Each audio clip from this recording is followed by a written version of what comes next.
So, the 24 hours of Beam has come and gone. And boy was it an experience. Now I had originally intended to make a follow-up video about the race to give some context and just a bit of background about how it went and who finished where and when and why. Maybe not the why part. No one needs to know that. But as the event went on, it became increasingly obvious that a simple 3-minute video was not going to be enough. So here I'll go into the good, the bad, and the downright ugly of the 24 hours of Beam.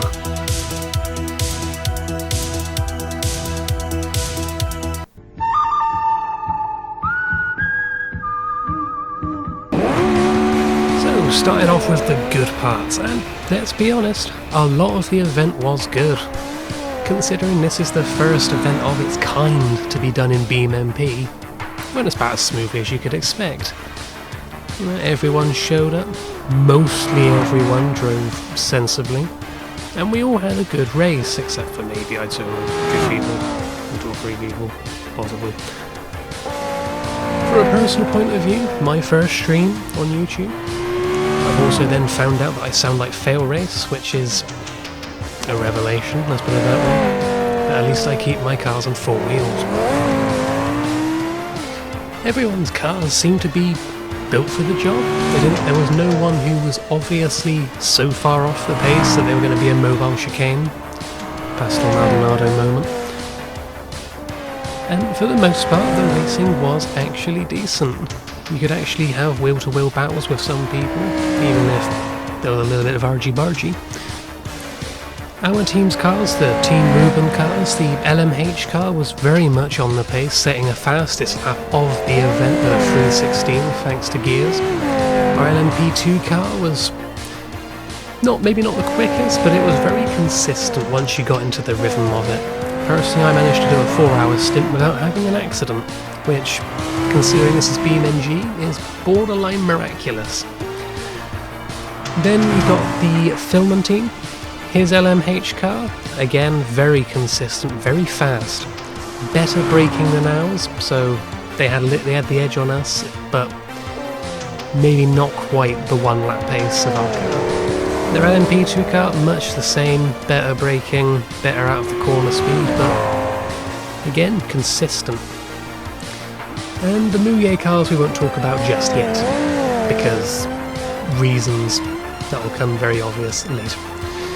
Yeah, going back to the personal side of things, my stream, first time I've ever attempted a proper stream, and barring the fact that everything went through the left ear, seemed to have gone quite well.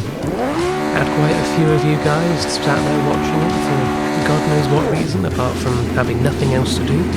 No, joking, but yeah, the support was great, the race was great, couldn't have really asked for much more. As far as I'm concerned. The rest of the field, there were a few little things which I've alluded to already, and will be I'll be touching upon those in a minute. But yeah, for the most part, good. Or GG as the youth say today. Ini. James May moment. Yeah, I know.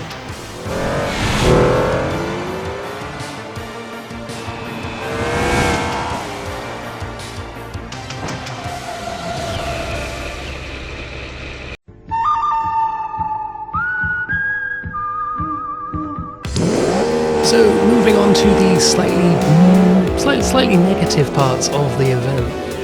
We'll start with the track. Now, couldn't really have been helped, but this track is, well, not this track that you're seeing right now, but the Le Mans track itself, a bit of an archaic mod. There's textures missing, there's curbs that want to eat your car, and the day-night cycle is a little bit of a bum to work with. But again, you can't really help it, unless someone was going to build a new track in the couple of days before the event. That's what we had to work with, we made it work. The curbs, you can just learn to not take them too aggressively and they wouldn't eat your car too bad. Same couldn't be said about the day-night cycle, sadly. This was Well, the only way really around it was to turn your gamma up, and then you got weird kind of rainbow road textures going on down the road. But if you were doing your stint at the wrong time, you'd see nothing, because you'd have no sunlight and no moonlight. Makes for an interesting driving condition, but maybe not so good if you're trying to be competitive. And the texture thing, well, that's only really an issue if you actually like looking at what you're seeing. And for an event like this, you've probably got your graphics turned down anyway, so it's all going to look like a PlayStation 2 game, minus the high grid. Now, the issue of lag, yeah, it's going to be a thing. This is, at the end of the day, a mod pack or a mod multiplayer strapped onto the back of BeamNG. It's not going to be perfect. There's going to be lag, especially when you have people from Canada, Australia, UK, somewhere south of France. I don't know where that could possibly be. But then you've got to deal with it the best way you can, and we all did, for the most part. Again, we'll be getting onto that in a second. I think there's two more slightly bad things. One being the preparation. Now yes, there was plenty of time to prepare, but I don't think everybody had quite the same thing in mind when it came to preparing, especially for a 24-hour event, you know. It's not the kind of thing you just sit down and knock out in one sitting. And from the point of view of BeamNP, well, having the entire game go down half an hour before you're starting the event, not ideal, but then can't be helped. It's just one of those things that thankfully was rectified relatively quickly, and everyone was able to participate, unless I didn't hear of someone not making it in. But if that was the case, they probably weren't important anyway.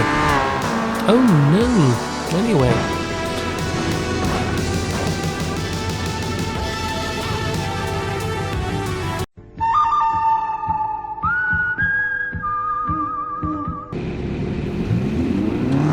So, we've made it to the ugly portion.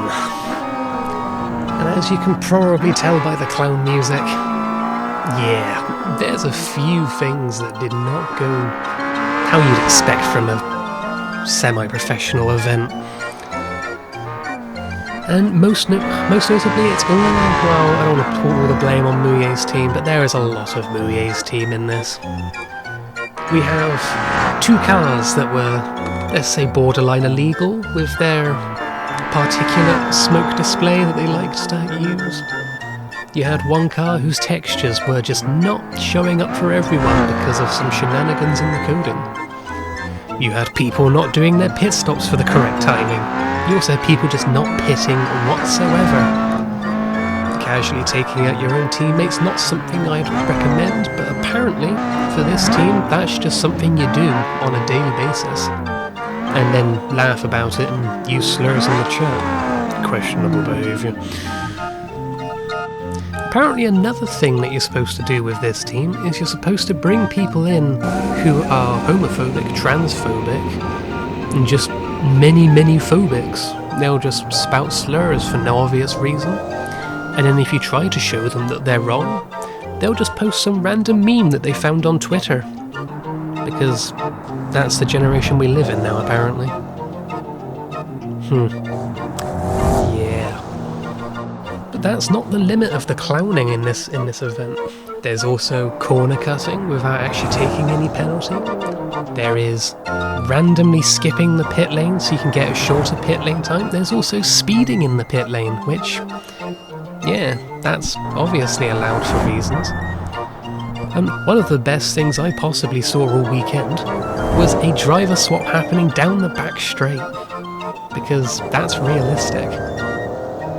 But then, as they have quite openly told us, they didn't read the rules before they joined the event, which is borderline disappointing.